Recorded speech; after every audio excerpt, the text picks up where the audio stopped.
Yo, what's up everyone? Doc Testosterone here with another episode of Down with the Doc. Today we have Miss Nicole Race here in St. Petersburg, Florida. That's right. The first time I met her, I came to her gym here, it's SPSC, Crossfit, and it was to find someone for the Strength Camp Challenge as a sponsor, also to tell her people to come to the Strength Camp Challenge as athletes. And so, I came into the gym and I was looking around and I saw this girl who is, she was doing her thing, she was trying to fix something up, and I was like, I have never seen a girl that looks so strong and she's hot. Okay, because sometimes you see girls that are strong, they're like, strong girls, but they're not like pretty. And here we have the whole package.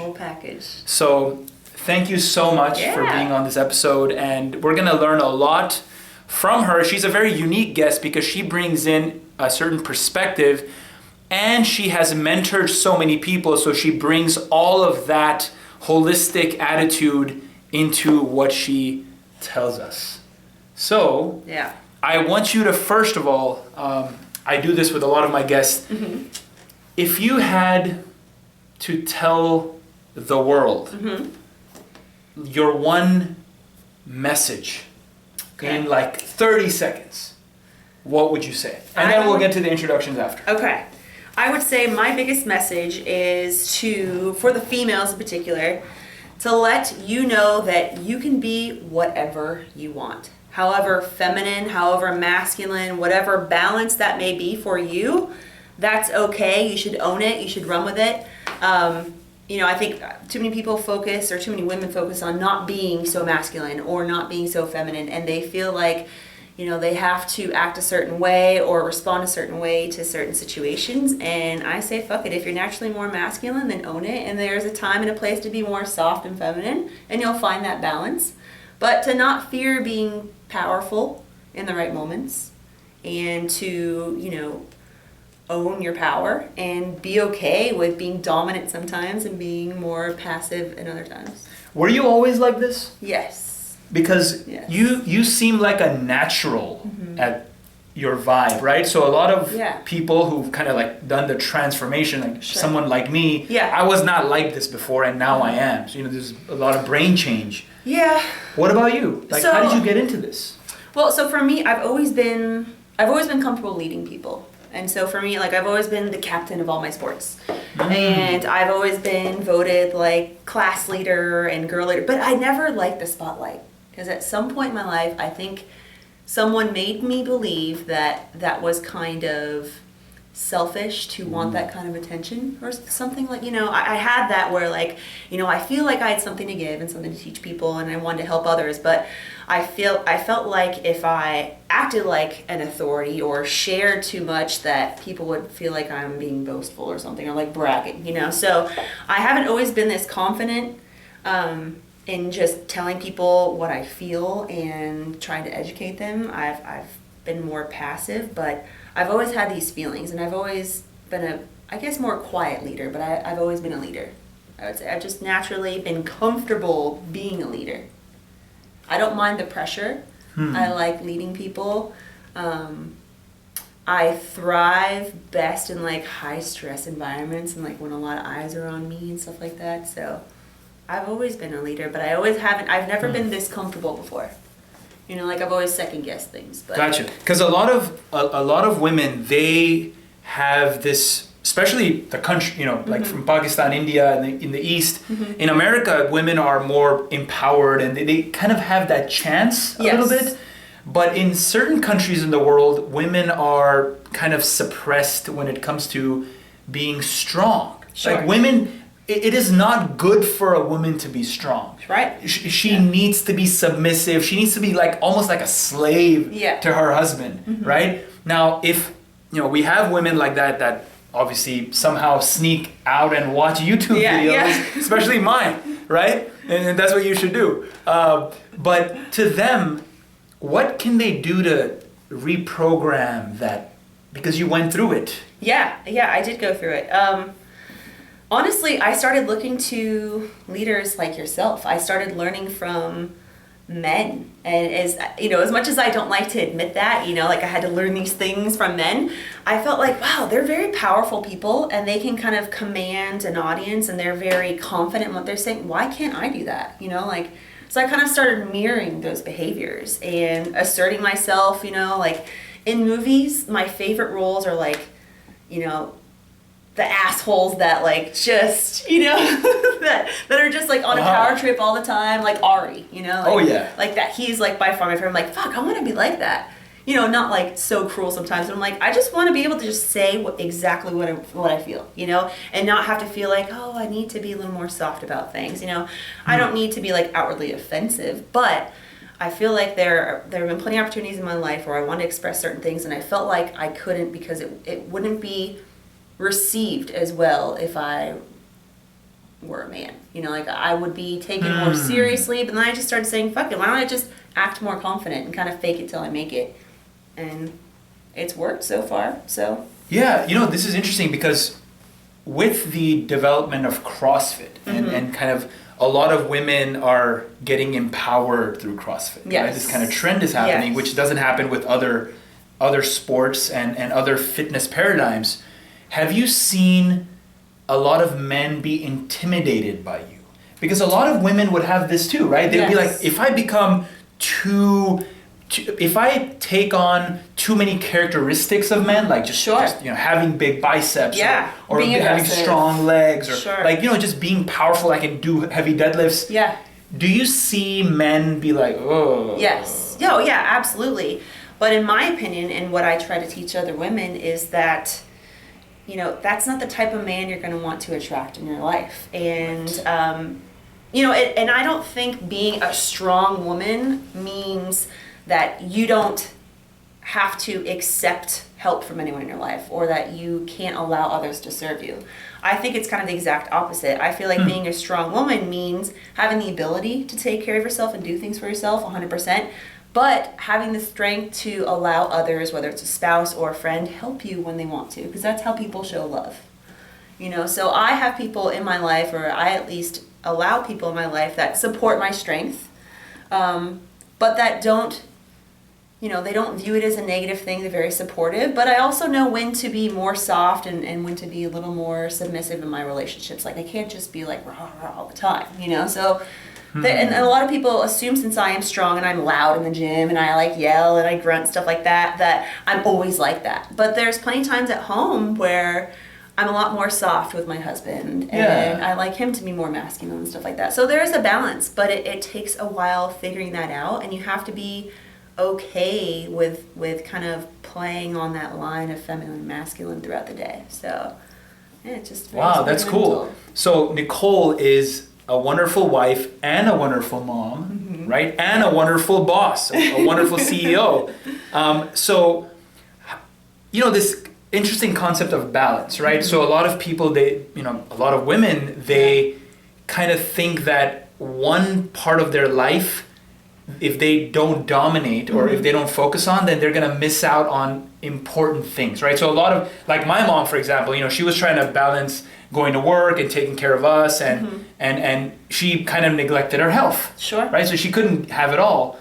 What practical strategies would you give our viewers where maybe some rituals that you do that they can focus on what's important and kind of dismiss the stupid stuff? I would say it's just really important to have your own identity, to have your own likes, habits, hobbies. I think as women, we tend to be natural caregivers. And in that, we tend to take on other people's likes. So, it's very common for a lot of my girlfriends, their husbands love football. So all of a sudden they love football and they love this team. And I'm like, do you really love football? And it's okay to be supportive, and that is important.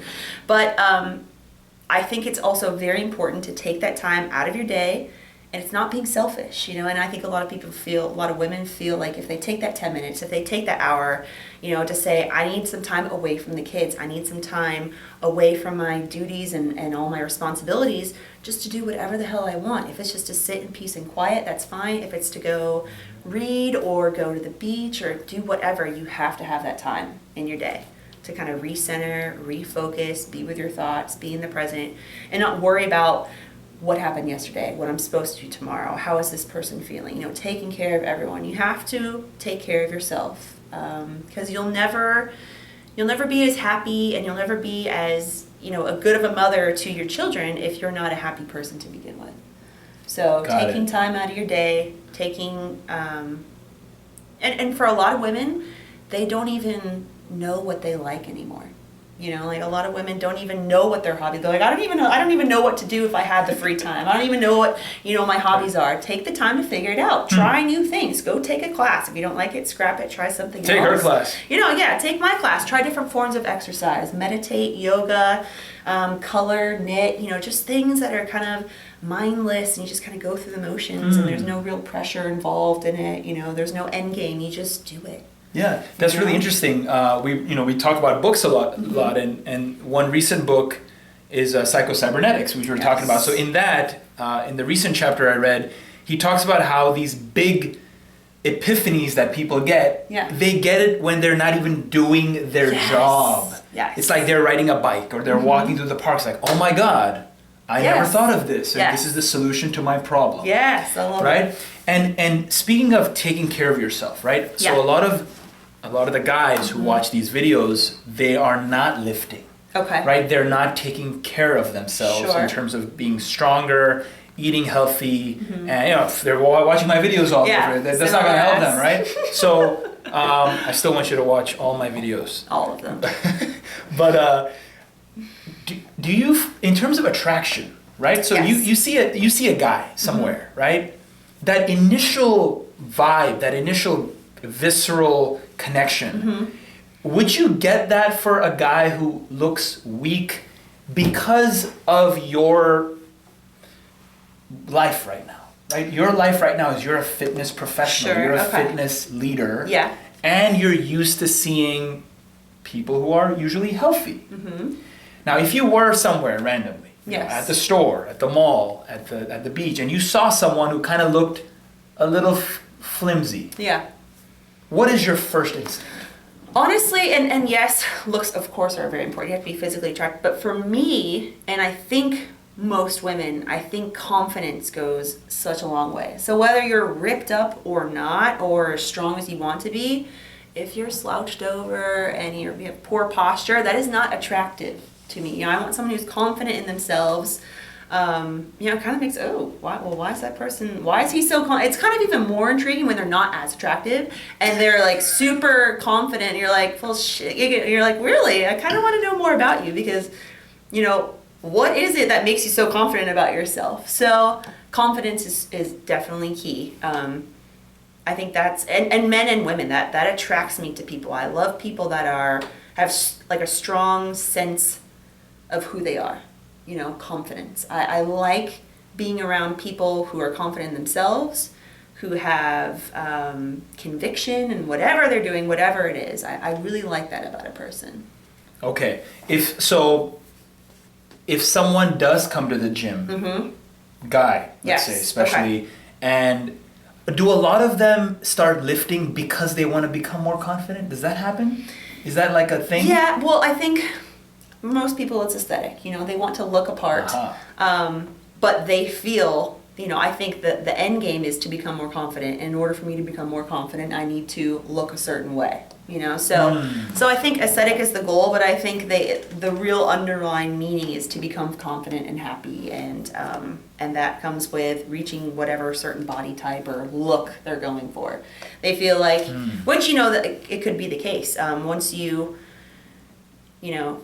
Well, and I guess that's kind of the problem, though, too. I feel like if people are just chasing aesthetics, you'll always find one more thing to fix. You always find one more thing to change. So, you know, yes, people come to us with, for the most part, an aesthetic goal. You know, I want to, you know, have bigger biceps or whatever, which is fine. But the way we approach training and the type of training that we do, you know, functional training and focusing on performance, the mindset kind of changes, and it becomes on, all right, yes, I can have the aesthetics and that's fine, but now I kind of see the value and the fun in trying to work towards having a big deadlift, and I can see how that can translate to real life. And with women too, it kind of focuses the shift on the scale to performance. You know, what can I do with my body?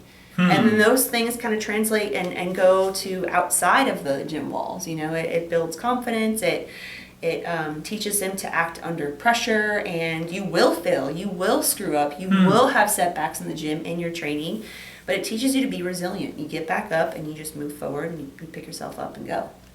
Wow. And speaking of specifically CrossFit, right? Yes. So my limited experience with CrossFit tells me that, I have some theories about why CrossFit's so successful. Okay. Why are people so attracted to it? Yes. Why do you think CrossFit is such a great thing right now, and why has it caused such a stir in the world?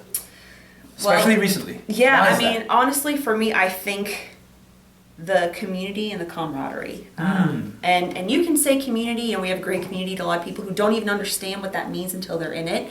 But I think, naturally, as humans, we're social creatures. We want to belong. We want to have a tribe. And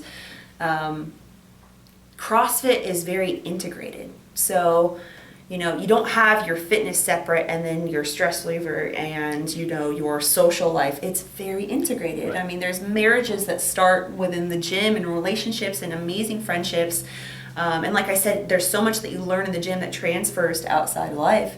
It's a very integrated thing. So you have your fun, your social time, your exercise, you learn about nutrition, you have your powwow with your friends, your stress reliever, whatever. It's all under the same roof. And that's what keeps people coming back. And yes, of course, they have the results as far as the aesthetics and stuff like that, but that's such a small reason why we continue to have such success and people continue to come back. Because look, I can come up with any training template and say, do this exercise, eat this much, whatever. It will work if you do it.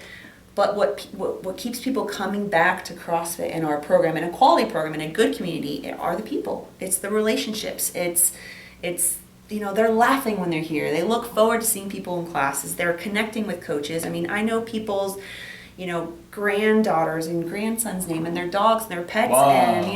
And we're so connected to them, and we have such a relationship with everyone because we care, and it becomes so much more than just lifting and losing weight. It's just so much more integrated than that. Okay, do you think some part of that is also the competition, the kind of competing against yourself, your peers? Absolutely. Okay. Yeah, and there's a dynamic within that. I think some people they're naturally competitive with others. They like to see where they stack up. They've been athletes all their life. They just, they pick the best score and they try to go for it, or they know this particular workout, this person kind of specializes in that, so they try to chase them. But for others, it is about competing with yourself, and it's about being better than yesterday, and, just say, hey, I'm squatting more than I was 2 weeks ago, and that's good enough for them. So, yes, I think competition is very good for people. I encourage people to compete, not to try to win, but just to put themselves out there and to get out of their comfort zone. And you'll make mistakes, but that's where you grow. That's where you learn. Gotcha. And I tell my guys too, a lot of this has to do with fear. Yes. A lot of people have fear of failure. Oh gosh, yeah. They don't want to fail fast. They want to kind of stay behind, and then eventually they try something and they fail, but they could have failed 5 years ago. Oh yeah, exactly. And they're kind of starting over. Now, I want you to give some advice, because a lot of the guys here, they want to boost their testosterone, they want to boost their confidence, they want to have more energy levels, more muscle mass, but they are lazy. Yeah. They don't want to take that first step to kind of make something happen and better their quality of life. Yeah. What kind of would you, kick them a little bit? Well, how do you kick these people? You just have to take ownership. You've got to take charge. No one's going to do this for you. We have people at the gym in my program that have 2 jobs that are raising children. Wow. Or they're in school on top of their jobs. There's just so much shit they have to do in a day. There's so many excuses, but you know what? They set that alarm clock an hour earlier, and they're here because they know that coming in here every day will bring them one step closer to their goals. And they've gone through the cycle of starting and quitting. And I know it's hard to start, but it doesn't have to be perfect. It doesn't have to be perfect. You just have to show up. You just have to start. And whether it's just to make the next best food choice, or instead of sitting on your ass when you get home from work, going for a walk, that's a start. Gotcha. And it will kind of snowball. But you have to take the first step. No one's going to do that for you. And there are going to be days where it's going to be easier to exercise. You're going to feel better about it. You're going to have energy. And there's going to be days where you just don't want to do shit. And those are probably the days that you need to exercise the most. So, but that's where having that community and those relationships comes into play. Right. You know, it's not about just exercise. Like, you know, going to the gym will yield a certain amount of benefits. But if you're a part of a program or a gym or community or whatever it may be, where, you know, if you go there, you'll have a friend there waiting for you, you know, and it kind of adds to the accountability. Right. And you're more likely to go, you know. Right. And then you get the work done and, you know, all the benefits that come from that. But you got to start. You just got to do it. You got to take ownership. You know, stop feeling sorry for yourself. You are exactly where you should be in life with your body and your mind, and that's all because of the choices that you've made and the experiences that you've been through and what you chose to do about it. So don't lie to yourself and feel bad about the way you look or feel, because it's a direct result of your actions or inactions. So you have to know that you're in control. You have to know that. Wow, because yeah, it's such an interesting perspective. I know for a fact from my own experience and other colleagues and friends that I've had, very, very close friends and colleagues, we were always under the impression that the intellectual pursuit in our lives is way more important and more, we would be able to contribute way more to the world if we were just kind of thinking and kind of making structures and entities happen that are a result of our brain power, right? I even had this nutty friend of mine, he worked out a mathematical formula to figure out what is the optimum amount of time he should do strength training, jogging, and walking, and not have it plateau in terms of how it helps, like shit like that, right? Like crazy shit. And so have you found guys who come in here who are like that? They're all about, like very nerdy, and they don't really care about their health, but then once they start caring about their bodies, they realize that the body is the mind. Yes, exactly. And it's funny that you mentioned that, having that specific calculation. Honestly, it all works if you do it. You have to do it though. Whatever program works is the program that you stick to. So for a lot of people, it's kind of that, you know, they're waiting for the perfect scenario or the perfect time or the perfect amount of money or whatever it is. And like I said, you just have to start. And we do have a lot of people that come in because they know they have to. Someone at some point told them you need to exercise and eat well. So they're like, fuck, I don't know what I'm supposed to do. I know I'm supposed to be doing something, so I'm just coming to you. And as they, you know, develop habits of being in the gym and they start exercising, they start seeing the benefit of it, it becomes a real desire for them. They see and feel the physical and mental benefits of exercise. And then when they miss it, they're like, oh shit, I do kind of miss that feeling, you know, like I feel better when I'm exercising. I have more energy when I'm exercising. So then the script kind of flips. But yeah, there are a lot of people that come in because they're doctors or someone, you know, their loved one said, hey, you got to start exercising, you're looking like crap.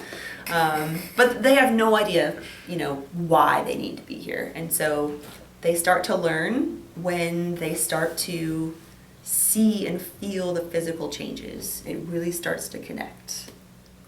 The you know, as you're speaking, what I feel is that you've seen so many different types of people, and then you see that spark in them, and that improvement that you see is kind of like driving you to even do better next time. Absolutely.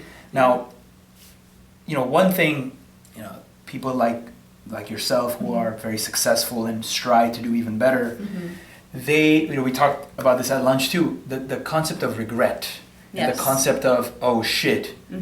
Now, if you could go back to look at baby Nicole or kid Nicole, right?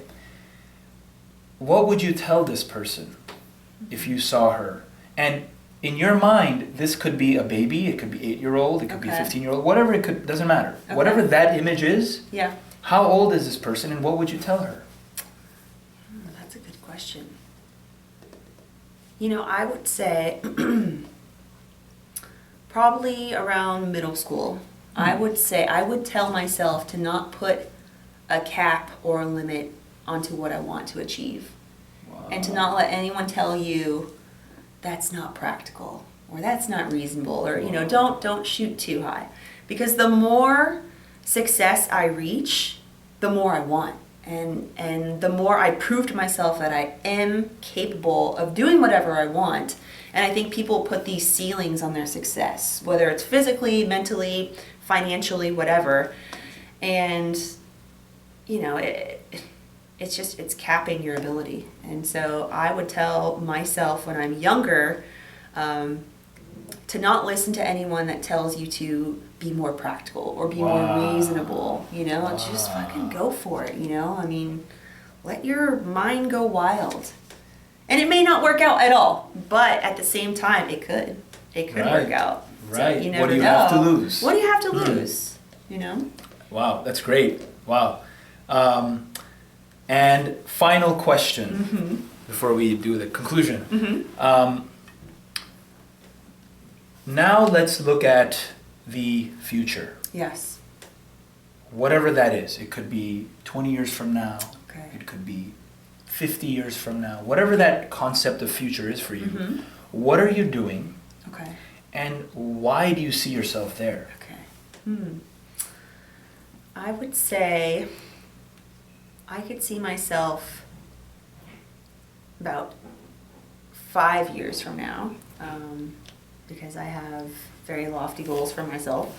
I would say 5 years from now, I see myself owning a lot of businesses, but having the ability to travel wherever I want and speak and engage with people that have been my followers for a while and connect with them on a personal level, and speaking to them about finding their power and owning their life and being able to do whatever they want to do. You know, more particularly women. I think that's really my following. But I see myself traveling around the world, speaking to women, getting to know them, meeting them face to face. You know, just giving them that one, because there's been plenty of influences in my life and people where, you know, they just said that one thing, and that has catapulted me into believing I was able to reach the next step, you know. So I would want to be that one conversation with someone that gave them, you know, that convinced them that they are good enough, you know, or convinced them that, you know, it is possible. You know, I just want to be that little extra push for them. Because, you know, you have to put in the work. You have to do it. But there are certain things that we tell ourselves over the years and that we believe, as far as limitations and what we should be doing and what we can do, and we make these up. And I want to be that person to, you know, give them that breakthrough, that aha moment, like, oh, you know what, she's fucking right. What am I doing? You know, like, I can do whatever I want. You know, she did it. Why can't I? So yeah, I want to influence a lot of people. Wow, Definitely. Awesome. I know that most of your followers, or a lot of your followers, are women, but, you know, from your influence here, as well as, you know, in the near future, in the far future, you will get a lot of guy followers too. Yes. Especially those that aren't afraid to follow the right people. Yes. It doesn't I matter. love that. Right. I mean, I'm following you. Yeah. Right? And you're a great inspiration to me. Right. And to a lot of people who are watching. Right. And a lot of people who will watch in the future. So I want to thank you very much. Yeah. I'm very grateful that I got to come to St. Pete, work at Strength Camp, and have, you know, we both look up to Elliot, so, you know, we have that in common. Yes. And I'm very grateful that, you know, we had this interview with you, and I'm sure everyone there is grateful, and, you know, the comments will prove that. So if any of you have questions for Nicole, post in the comments below, and also, are you making YouTube videos now, or Yes, is it more? I definitely am getting back on the routine of making weekly videos. So it's Barbell Bombshell. Yes. Okay. Barbell Bombshell. And it's the same thing on Instagram and Facebook and so on. Yep. Okay. So follow her to get more of her videos, and I will. And a high five. Yeah. Thank you so much. Yeah, for sure. And guys, Anytime. we'll bring you more stuff from Nicole when I'm back in St. Pete. We'll continue to do this for life. Yep. She'll be, I hope you can give me time then too. Yeah, when I'll you're pencil traveling in. the world. Hey, we can meet up. We'll meet up in Costa Rica. We'll go surfing. I'd rather do Venice. Okay, Venice. Okay, that's fine. Let's cool. do both. Let's do Okay. both. Hey, it doesn't Different matter. legs of the same trip. We'll have the time to do it. All right. So thanks again. This is Dr. Testosterone, and I will see you next time.